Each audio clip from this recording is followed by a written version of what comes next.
The Aeroton Cocaine Bust. The drugs moved, the story changed. The seizure was real, so was the chaos.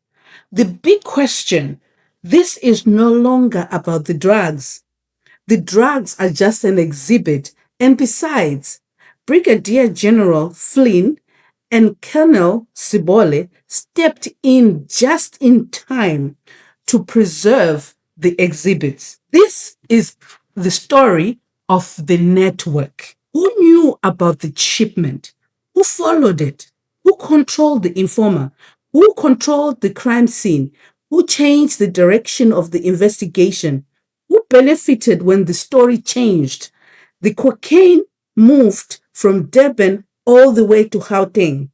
But the real trail may be the people who moved it. In this recording, we are going to follow the shipment, follow the informer, follow the phones, follow the relationships, follow the network, because this was never just a drug bust. It is a network operation. The drugs moved, the story changed. The more we examine the witnesses, the less this case looks like a cocaine bust, but it looks more like a network of people who all somehow knew about the same shipment. The first set of people in this network are the drug busters, the people who physically found and exposed the cocaine. Tumelo Nku, Chief Samuel Mashaba, Warrant Officer Joseph Makgane. Their version is that they found the shipment. The network question is, how did they know where to find it? When the original plan to offload the cocaine from the truck to the van and out, when it backfired, there was a backup plan. And in this backup plan, the reinforcements were called Warrant Officer Pakula, Bedupi, the K9, the Sergeant Sape. Their version of this set of people is that they came to secure the scene. The network question is, why were these resources activated informally rather than through the normal, formal command channels? Then we have the scene interrupters, the people who arrived and changed the direction of the operation. Major General Feroz Khan, Major General Ibrahim Ahmed Kandwa. Their version is that there were officers stealing the drug. Now, the question is, if Khan was tracking the shipment from Durban, why were they not waiting for it at Yellow Jersey? We will get back to that question later. One of the people from the network is none other than Chief Samuel Mashaba, the Gauteng traffic self-described first mover. This one, you see this one? He is an unconvicted criminal. He reminds me of that old guy on Ocean's 11. I completely underestimated this witness. At first, I was like, why did the commission call him? They could have just used his affidavit and we move on. But the deeper you go into his testimony, the more you realize Mashaba is not important because of what he did in Aeroton. Mashaba is important because of who he knew before the Aeroton incident. Please press the follow button and share this content with your friends. And while you're doing that, please grab a cup of tea and coffee. Rooibos tea is my favorite because we are going to be here for a while. With Chief Mashaba, we're going to look at his version of the Aeroton story, the warning, the political links, Didi Mabuza problem, Faith Mazibuko problem, the influence problem. And then we're going to look at the charge sheet index that was served to him by Commissioner Malloy, not me. So in that charge sheet, there is a relationship problems, There are memory problems, there are informal problems, and the firm problem, the operational problem, the airport side hustle problem, a lot of problems. Commissioner Baloy's question at the end was, Mr. Mashaba, how did all these people become connected? And Mashaba gave an incoherent response. First, his version. Mashaba says he received information from Tumelo Nku, whom he says is an informer, but about a container carrying drugs. Nku sent him the yellow jersey logistics pin location. He says Nku warned him not to involve senior law enforcement officials. He decided to follow up personally because he believed the information was credible. He called Makgane for assistance. Makgane then called for additional support. The truck was followed from Yellow Jersey to Aeroton. The cocaine was discovered once the container was opened. What Mashaba wants us to believe is that he acted on good information and helped expose one of the biggest cocaine shipments in South African history. Do you believe him? Now, the warning. According to Mashaba, Tumelo Nku told him to be careful not to involve senior law enforcement officials. That warning sits at the center of the Aeroton mystery. Because if it is true, who was Nku worried about? Why did he believe the shipment was sensitive? How did he even know that there was drugs in that truck to start with? Anyway, we're going to park that. At the end, we're going to tie everything together. We're going to move on to the political links. Mashaba's testimony introduced something unexpected: politics, influence, access. The commission confronted Mashaba with messages discussing DD is back. Let's move on our issues. The timing coincided with the return of the late Deputy President, David Mabuza, to a position of political influence. Now that we've talked about DD Mabuza, we're going to move on to the DD Mabuza problem. The commission wanted to know, why was DD Mabuza's return important to Mashaba and Nku? What were the issues they were wanted to move forward with? Why was Mabuza's return viewed as beneficial to them? Mashaba never provided a convincing explanation for it.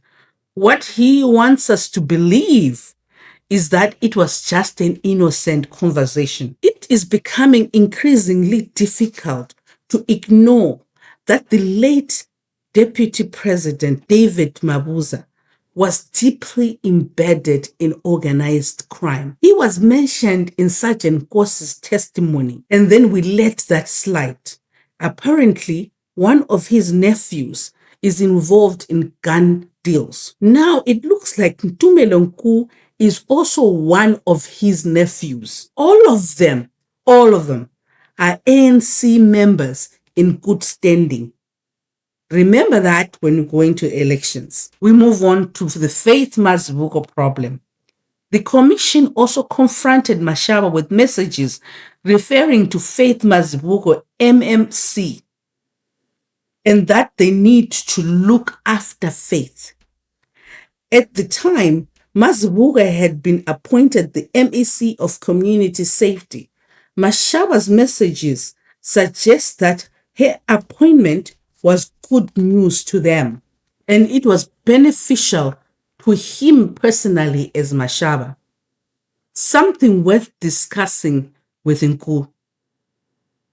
We're going to park that and let you think about it. Now we go to the influence problem. The issue is not whether politicians were involved in the Aeroton Cocaine Bust. The issue here is, why did political appointments matter to Mashaba and Nku? Why did political developments appear in their private conversations? What opportunities did they believe would arise from these appointments? Commissioner Baloyi was questioning and was very concerned about who found these drugs. The concern became who Mashaba knew, who had access to who stood to benefit when the political power shifted. That is the most important thing that was discovered in this Aeroton bust. What Mashaba wants us to believe is that these were original, just ordinary political conversation. The commission question is, if they were ordinary conversations, why do they keep appearing alongside discussions about money, side hustles, influence, and opportunities? The drugs may have been the exhibit. These relationships may have been the evidence. This is the evidence that we need. This is what this commission is about. Investigation into the criminal justice system, people that have influenced it, people that have infiltrated the criminal justice system. This Tumelo Nku needs to come to the commission. OMG. The first problem that we encountered with Chief Mashaba was a memory problem. He has amnesia. Throughout his testimony from the beginning to the end, Mashaba frequently struggled to remember when information was received, which platform was used to communicate, whether they were using WhatsApp, Trina, or what's this other one? I forgot the other one. Telegram. The timing of communications, details about certain interactions. He said he doesn't remember. He just had amnesia. The commissioners repeatedly challenged him on these telegram messages, yellow jersey pin locations that were sent to him, call records, timelines. Somehow, Mashaba wants us to believe that he only remembers the drug bust incident clearly because he acted lawfully. That's what he said. So, Mashaba remembers the bust, but forgets the network that brought him to the bust. He couldn't remember all that. He remembers the cocaine and he forgets about the relationships that he had before the Aeroton bust. Anyway, I'm going to leave that for you to think about. We move on to the informer problem. Mashaba describes Tumelo Nku as an informer, right? But the evidence raises uncomfortable questions. Traditional source relationship. Handler controls the source. The handler pays the source. The handler directs operations. Source provides information. The Aeroton drug bust relationship appears different. This informer called Tumelo Nku is assisting Mashaba financially. He's actually funding him. Nku helped him with the renovations. Nku connected Mashaba with side hustles. Nku supplied intelligence. Nku directed attention to the shipment. The question is, was Nku really an informer? Who was directing who between Mashaba and this so-called Tumelo Nku, the informer? Who benefited from this relationship? What were the benefits of these two relationships? Was this a source-handler relationship or something else entirely? Maybe we're even asking the wrong questions. But however, Mashaba wants us to believe Nku was simply an informer. The commission's question is, if Nku was an informer, why does this relationship appear to run the opposite direction? Now, this takes us to the firm problem. Mashaba's relationship with Nku was not limited to information. It also included repeated references to possible work opportunities and side hustle jobs from something referred to as the firm. That word is troubling. Questions. What was that firm? Who controlled that firm? What kind of jobs was Mashaba seeking from the firm? Why was Nku the gateway to these opportunities at the firm? Was this a business network or a political network or something totally different? As I went through social media streets, the social media is connecting the firm to the big five, but don't get it from me. Don't say you heard it from me. Because Mashaba wants us to believe that these are ordinary side opportunities. Every man has a side hustle. That's what he says. If it was ordinary, if these were ordinary side hustles, why is it that he's sitting in the same relationship chain as money, renovations, political access, and cocaine tips? Now we have another problem, the airport side hustle problem. Mashaba also appeared to have been involved in an airport related operation that involves precious stones, where he allegedly helped assemble SAPS members, and he named them, by the way. That raises, oh no, he did not name them. They were found in his WhatsApp messages. Oh God. That raised a serious question. A traffic officer was not only appearing in the Aeroton cocaine matter, he also seemed comfortable pulling together law enforcement from SAPS for an informal illegal operation at the Oliver Tambo Airport. Questions was the airport, what exactly was that operation at the airport? I am sure the commission is going to follow up on this because this is major and it is very. Let me stop. Who authorized it? Why was Mashaba involved in an operation at the Oliver Tambo Airport? Which SIP members, these SIPM members who participated, um, was this official work or a private side operation? What Mashaba wants us to believe is that he was simply helping an operational support from Ku. Mashaba was just not near the Aeroton drugs. He was near networks that knew how to move people, information, opportunities, and all sorts of illegal activities. I don't know how he's going to get out of this one because at the end, Commissioner Valoy served him with his charge sheet.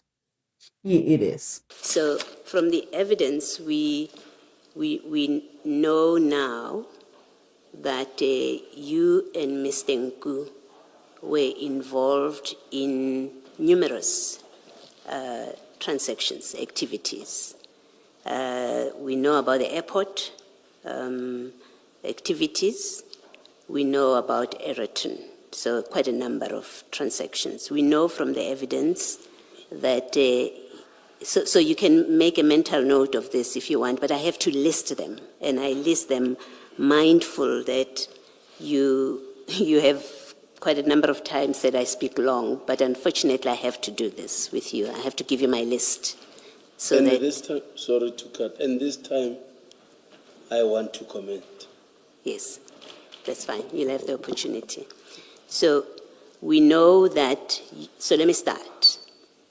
You and Mr. Nku had unauthorized police operations. He asked you for assistance, you say, and you were ready to give it. And you end up at OR Tambo in an operation, and you're talking about arresting people at OR Tambo. We know that. We know that was not official police business that you were involved with.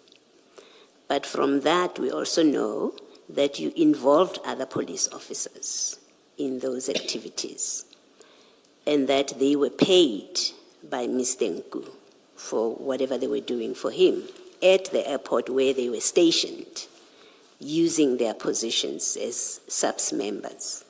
That's one that we know from your testimony, that has come out of your testimony. Two, and that you were ready to use your position to assist Mr. Nku in that way. Two, we know that you and Mr. Nku, he's not an informer to you. In fact, he's your brother, as you describe him. So you have a very close relationship. So every way that you have said, you have information from an informer referring to Mr. Nku that was not accurate. In fact, you've got info from your brother. Three, in addition to paying other officers through you, we know that he was funding you. He was giving you money. Today you said it's up to 50,000 rand. It doesn't exceed 50,000 rand, but whatever number, we know that you were receiving money from him. We know from your evidence that you wanted that your operations with him should carry on so that you can make money and be able to support or to provide for Ms. Mazibuko, a politician who had just been appointed. And yesterday I raised that with you, that now you're bringing a politician into this sphere of Mr. Nku's influence, financial influence. So we know all of that. And come to the Aeroton bust. You in that operation, you did not inform your superiors, just like you did with the airport ones, the other operations. Your superiors didn't know that you have this operation until you got arrested. That's when they come to know that you're involved in an operation. The impression that this gives, to me at least, is that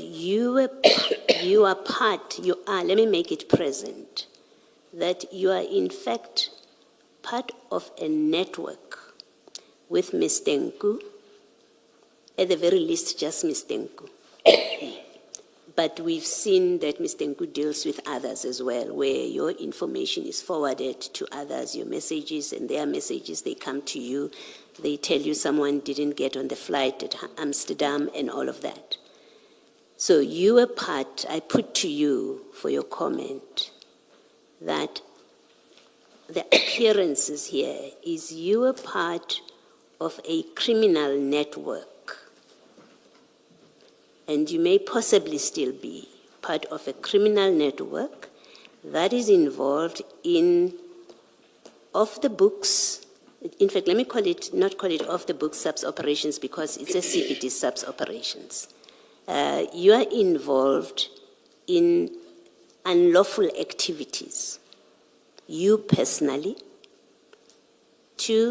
with Mr. Nku, who, from the WhatsApp messages that we have seen, is involved in activities that involve drug trafficking. You are involved in involving other police officers in unlawful activities at Mr. Nku's instance and funded by Mr. Nku.